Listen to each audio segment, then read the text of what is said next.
Hello, welcome to our channel. ఆహా ఎంత బాగుందో! ఈరోజు మన ఛానల్లో రెసిపీ చికెన్ పకోడీ. పిల్లల నుంచి పెద్దల వరకు ఇష్టపడేదన్నమాట. చాలా క్రిస్పీగా వస్తుంది. బయట చేసినట్లే వస్తుందన్నమాట. పిల్లలైనా చాలా ఇష్టంగా తింటారు. నాన్ వెజ్ ప్రియులందరికీ ఇష్టమైనది రెసిపీ చికెన్ పకోడీ. ఇక్కడైతే ఈరోజు హాఫ్ కేజీ ఓన్లీ బోన్లెస్ అనమాట. బోన్లెస్ తీసుకొని చికెన్ పకోడీకి, అంటే పిల్లలు కూడా తింటారు కాబట్టి తీసుకొని, దాంట్లో ఫస్ట్ ఇంగ్రీడియంట్ ఏంటంటే శనగపిండి యూజ్ చేశాను. ఒక 2 స్పూన్స్ హాఫ్ కేజీ బోన్లెస్కి ఒక 2 స్పూన్స్ శనగపిండి తీసుకొని సాల్ట్ వేసుకొని మొత్తం ఒకసారి కలుపుకోవాలన్నమాట. అప్పుడు ఏమవుతుందంటే ఆ చికెన్లో ఉన్న వాటర్ అంతా బయటకు వచ్చేస్తుంది.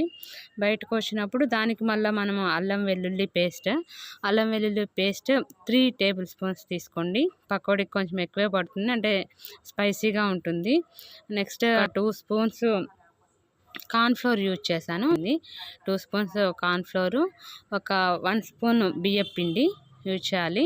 వేసేసి సరిపడినంత, రుచికి సరిపడినంత సాల్ట్, కారం కొంచెం తక్కువ యూజ్ చేశాను. పిల్లలు కూడా తింటారు. తర్వాత పెద్దవాళ్ళకి మనం లాస్ట్లో చాట్ మసాలా యాడ్ చేసుకోవచ్చు. హోమ్మేడ్ గరం మసాలా ఉంటుంది కదా, దీనిలో కూడా ఒక స్పూన్ వేసాను గరం మసాలా.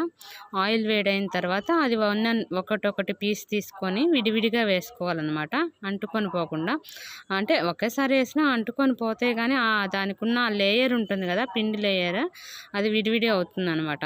అందుకని ఆయిల్ బాగా హీట్ అయిన తర్వాత ఒకటొకటిగా పకోడీలాగా వేసుకుంటే ఒక్కొక్క పీస్ బాగా చూడండి ఎంత నీట్గా వచ్చిందో.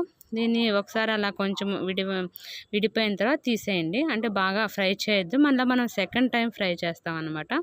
అది చూడండి, నేను ఒక 2-3 బ్యాచెస్ కింద వేసాను.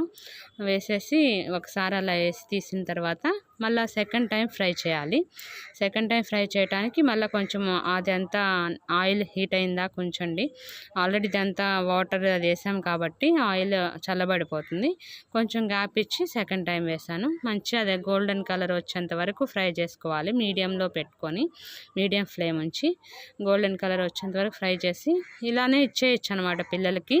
ఇలా ఇచ్చి ఏదైనా టమోటా కచప్ అలా వేసి కనుక ఈవినింగ్ టైం స్కూల్ నుంచి రాగానే ఇచ్చేస్తే దే ఫీల్ వెరీ ఎంజాయ్ అనమాట. చాలా హ్యాపీ ఫీల్ అవుతారు. అంటే కారం కూడా తక్కువ వేస్తాము. రెడీగా మార్నింగ్ మ్యారినేట్ చేసుకున్నామంటే స్కూల్ నుండి రాగానే అలా వేసేసి ఇచ్చేసేయచ్చు. హెల్తీ కూడా. నెక్స్ట్ మనకి పకోడీ స్టైల్ చికెన్ పకోడీ పెద్దల వాళ్ళు ఇష్టపడతారు కాబట్టి దాంట్లో నేను ఆనియన్స్ ఆల్రెడీ కొంచెం ఐదర్ రౌండ్గా అయినా కట్ చేసుకోవచ్చు, అలా అయినా కట్ చేసి వేసుకొని, కొత్తిమీర వాష్ చేసుకొని సన్నగా తరిగి పెట్టుకొని కొత్తిమీర వేసి దాని మీద కరివేపాకు నూనెలో అలా ఒకసారి కనుక వేసి తీసామంటే ఆల్రెడీ కాగుంటుంది కదా నూనె, దానిలో వేసి తీసి అది కూడా వేసేయండి. చాలా టేస్ట్ ఉంటుంది అనమాట, ఫ్లేవర్ అది తగులుతుంటే. పైన నేను కొంచెం, అంటే ఆల్రెడీ ఆనియన్స్ వేసాం కాబట్టి లైట్గా కొంచెం కారము, ఒకసారి సాల్ట్ చూసుకోండి, లైట్గా కొంచెం సాల్ట్ వేసేసి గరం మసాలా, హోమ్మేడ్ గరం మసాలా, నేను మీకు త్వరలో ఆ వీడియో కూడా పెడతాను మీకు. ఒక 1/2 స్పూను గరం మసాలా వేసుకొని మొత్తం ఒకసారి అలా తిప్పేసుకుంటే మొత్తం కలిసేటట్టు ఒకసారి గంటెతో తిప్పేస్తే మొత్తం కలుస్తుంది అనమాట. చాలా క్రిస్పీగా ఉంటుంది, వెరీ టేస్టీ. అందరూ కూడా మీరు ట్రై చేయండి. చూడటానికి నోరు ఊరిపోతుంది కదా, చాలా బాగుంటుంది. అందరూ ఇష్టపడతారు. ఒకసారి చేసి పెట్టారంటే ఇంట్లో వాళ్ళు వావ్ సూపర్ అంటారు.